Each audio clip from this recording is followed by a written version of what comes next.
Good morning still. Yes, thank you, Chairman, for letting us stay on that. Lovely to be here. Lovely to see you all. Let me just get my timer going so that I keep the Chairman happy. Lovely.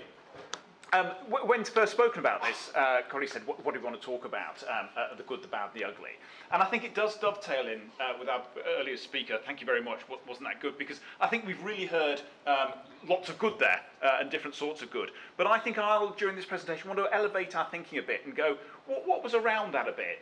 How did you get from to such a good place and think about some factors which we've come across in our experience as being common to many of the practices.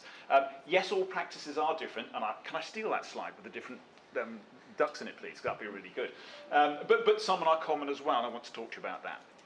So I come to this presentation, A, because I was invited, thank you very much, Chairman, but B, for 25 years I was a serious GP partner and then did a bit of locuming for 3 years. But very short attention span, very frustrated very quickly, so I have a decent ops management MBA program. So I've spent my career trying to meld those two words, which is why you end up without any friends, and a bit peculiar. Make sure this is going well. Yes, thank you very much indeed. That's that. Is that come through? Yes, indeed. And of course, you know, your marketing friends can't resist playing with the slides as soon as they hear what the heck you're talking about. Who has seen the film, by the way? Yes, great. Yeah, it's probably the high point of the day. Yeah, brilliant. Okay, fine. So we are at a transformation conference, and so I want you to hold this short presentation to do I make the case for transformation. I want to share our approach, a little bit of what we do, but actually you can take successful change from the previous speaker. I think to reiterate that would not be that helpful.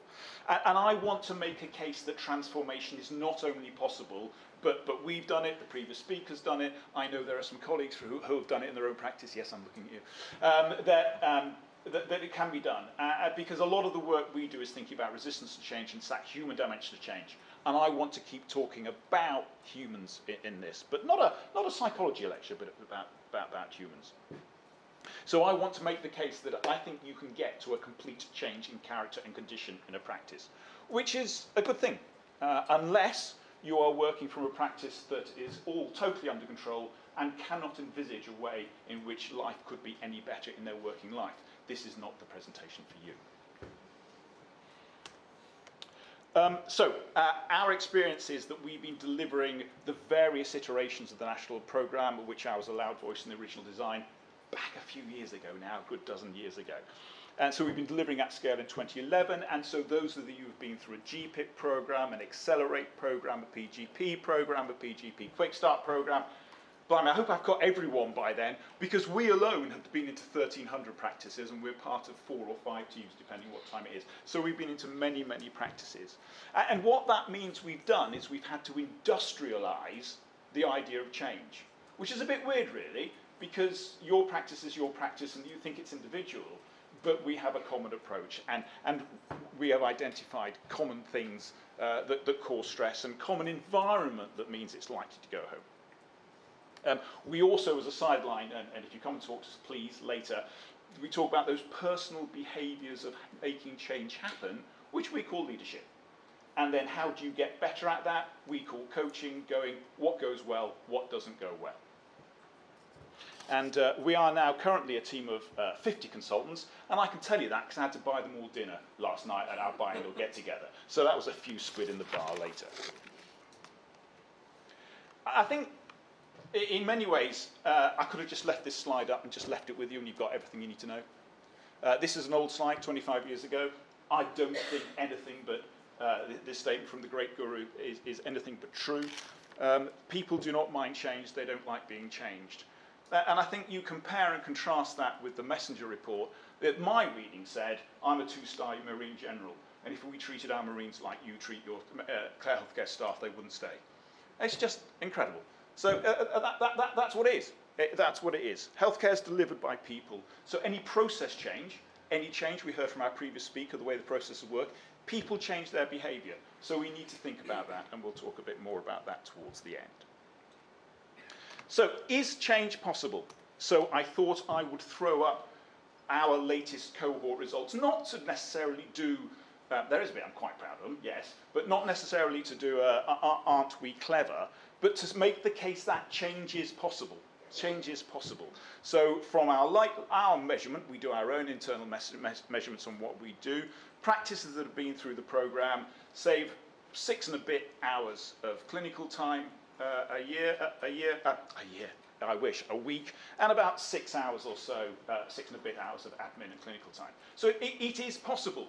And why do I say starting that all off? Because it might not be in your practice. It might not be that way. But certainly in my old practice and practices I've been to, you walk through the door and they go, we're not doing that here. Well, hang on, I haven't started yet. I haven't told you what we're doing before we're not doing that yet. And that's just human nature. You know, then our psychologists can tell us that's the way. So there's no real point in going to people like me going to work to be surprised by that, because it's the way it's going to be. So that's fine. Again, actually I'm not paid for by Redmore, but it just sounds like it, doesn't it? But going back to what a previous thing was saying, previous speaker was saying, you know, the way we do more generic change techniques, people will say that they drop by about 5% the number of avoidable appointments, whatever that word means. But I think critically to us at this stage, where recruitment and retention are mission critical, the joke, you know, will the last person turn out the light, is not a joke.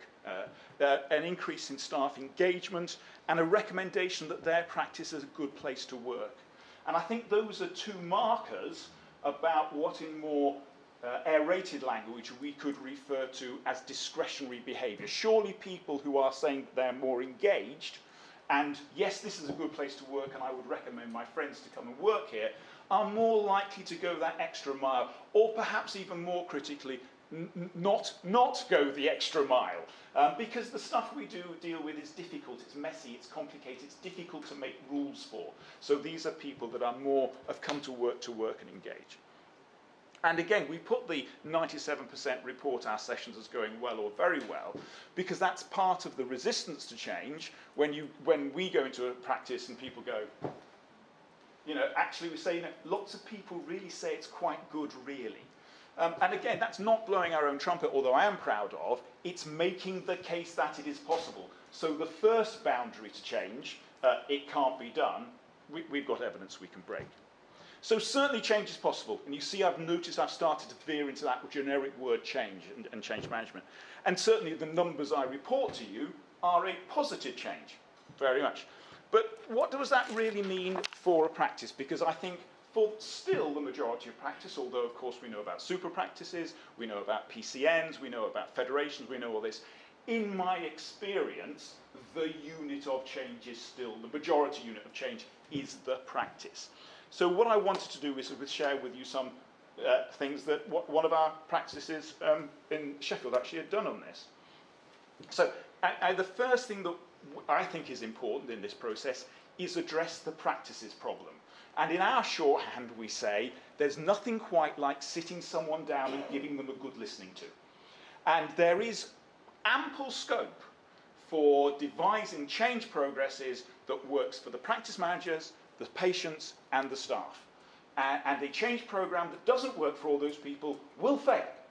So this imposed, people don't like being changed, change program, you will do this, will almost certainly fail.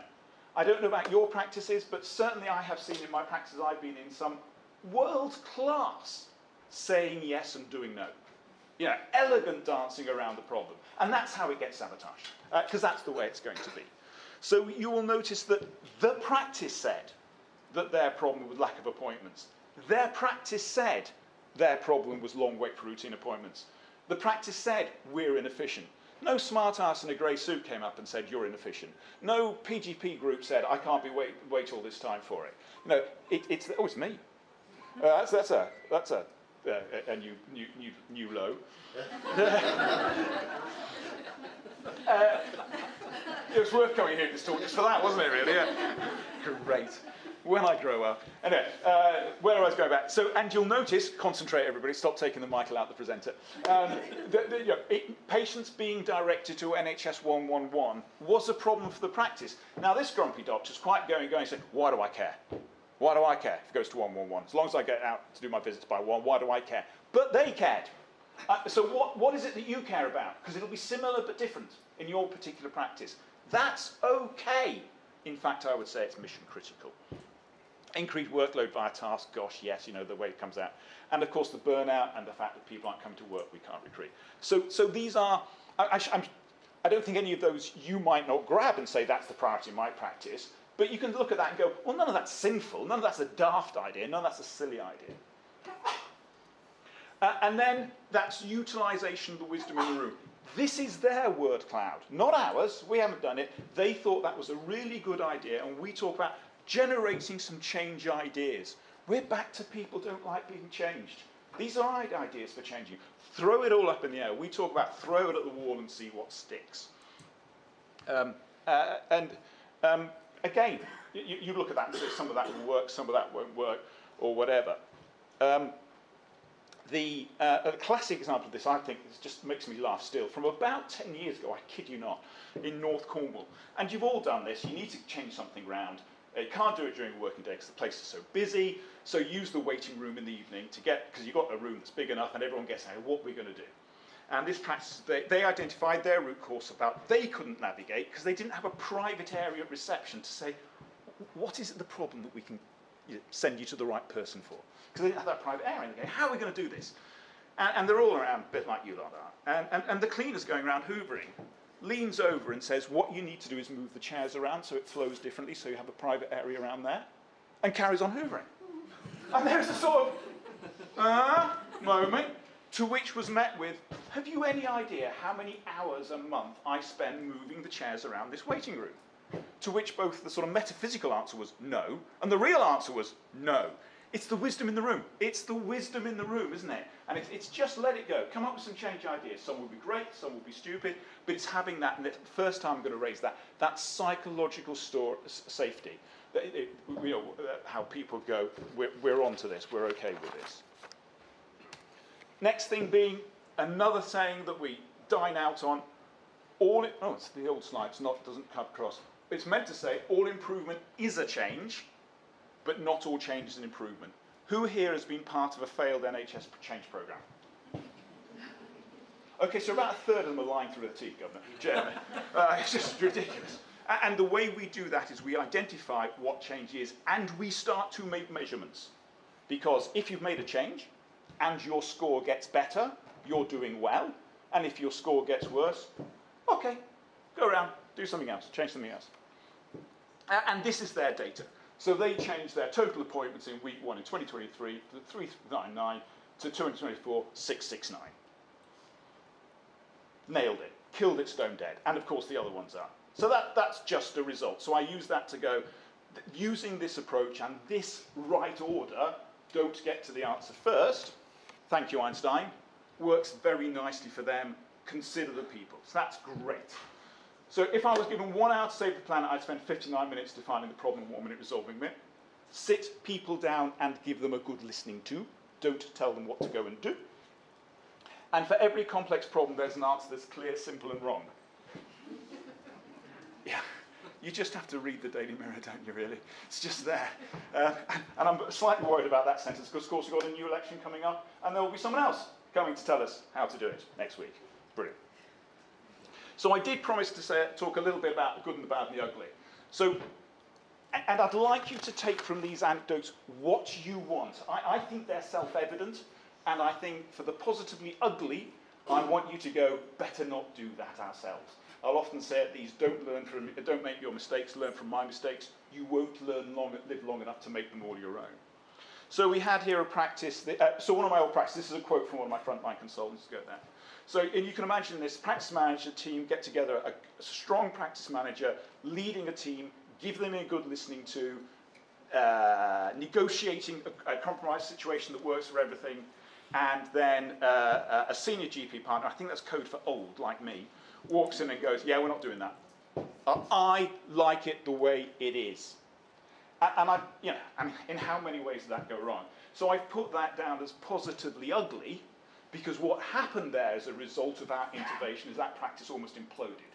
Because you can imagine it was only 6 months later where the practice manager, the assistant practice manager gave their notice in. And that may or may not have noticed if we hadn't made visible what is currently invisible. And what we made invisible in that was just an unsustainable environment. That just wasn't going to work. And a lot of what we do is making visible what's invisible. So that was positively ugly. And you can just see all the mistakes in that and try and avoid them yourselves over here. This one, the just bad, was that the practice signed up for the programme with no real intention of making any beneficial change. There was some money attached to the end of it, so they thought they'd give it a go. No, they didn't think they'd give it a go, they thought they'd do the bare minimum. And I think that's just bad, because actually that's wasting of time. It's not actively demotivating like the positively ugly, but it's a waste of time. And frankly, I don't know about you lot, but I ain't got a lot of energy left to waste, let alone time.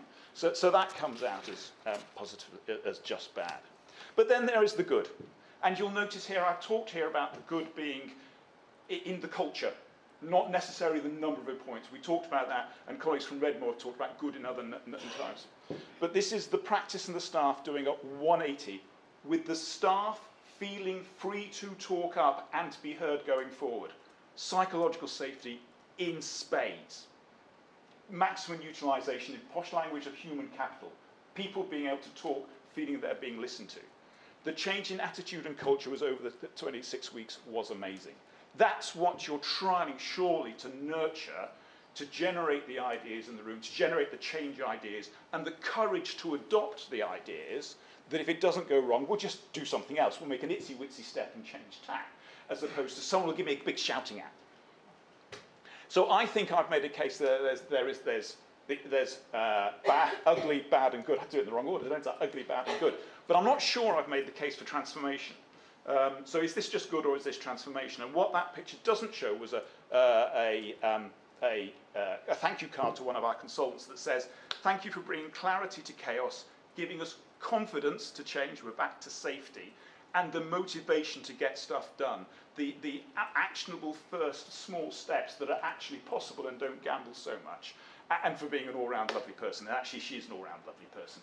But have you noticed how all the time we've come back to interpersonal skills, we've talked about people and people and people wrapping around the process change. And that's why I think it's more complex than simple wrong answers. It becomes complicated and messy when you introduce people into the equation. But we're in healthcare. We're all people. And that's it. Thank you very much, Chairman.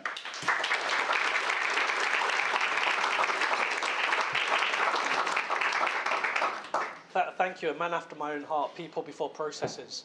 I'd like to welcome some questions, please. Yeah, I was just thinking about GP improvement programme and the like, in terms of how it relates to workload. So, for example, in Lincolnshire where we are, we have to work through this process, which is fine, within the support level framework, etc. But what you're describing does sound a lot more involved in a sense of that. And yeah, I just wanted to get your view on I have not been such a loud voice in the GP programme, although I lead a team that delivers it. I think I'm casting my mind back to when I used to do a bit of respiratory medicine, and I was at the Primary Care Respiratory Society, and one of the leaders stands up and says, we expect most GPs to follow the protocol, but you lot who really know what you're doing to be able to not follow the protocol. So I think what I'd like to say to you is that the GPIP programme is a safe method of getting from here to there. And I think once you've done it a couple of times, you go, oh, round here, it would be just a little bit better if we did more here and a little less there. But I think that then comes as part of your, as we're all doing, your own maturation as a leader, your own natural style. It works better when I do it this way. But the first time round, it's a very safe programme. It's almost, if you do what it says on the tin, you'll get some variety of good. It will either go from a little bit of good to a bit of good, but it will be a little bit of good, and try and stay you away from the bad and the ugly. But then, if it goes well, go around and do it as many times as get out. Now I know what to do, I'll do it better now. Yeah. Thank you. Any more questions? What was the question? No, that's not fair, because you know the answer. Just to say, we've got Xytal working with us on GPIP, and they've been fantastic. And it is not massively intense, which is where you can be getting this for you, so absolutely brilliant. Is it fair? I think a lot of when we do the work, people will say thank you a lot, because that's what we're in the business of. But I think a lot of people are going, well, where's the really, really clever stuff that we won't be able to quite understand because it's so complex and clever? Did you have that experience? Yeah, I think we have done quite a bit of it, and when Sophie came in, she was like, well, if you're there, how do we take you further? It's not necessarily, well, that's it, we can't help you, kind of thing. So it's very much about, and it is about the data. Every stage of it is the data, and in terms of the teams are critical. We have lost a quarter of our workforce. They didn't kind of want to move forward, they didn't want to change, that's acceptable. But the rest of them who are prepared to change, they can't argue with the data. So whereas people kind of feel like, that's your opinion, no, that's the data, that's your strength. Yeah, particularly with the doctors, trying to change doctors, because that's my niche interest. What I'll often say is, stop telling me what you think, tell me what you know, and then within that you can put a lot of stress in the data, going, I'm not saying that you've not done your insurance reports this month. This slide is saying you've not done the insurance report this month. Don't shout at me, shout at the slide. And I remind you that you said you were going to do the insurance report, so it is actually nothing to do with me. And that bizarrely can both decrease the stress, depersonalise the stress, but actually increase until sometimes things break, and people leave. Can I just add to that? Is it just on the doctor side of that, in terms of within that, doctor would not kind of go through a consultation without having test results and data to work on. So essentially what you're saying as a practice manager is we're doing what you're doing, but on the practice scale. Yeah. We need the evidence you would need to deliver change for a patient on the practice side of it. I say you're trying to run a hypertension clinic without a blood pressure measuring machine. Yeah.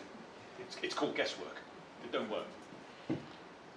And with that, I think with that, could we get a massive round of applause for Dr.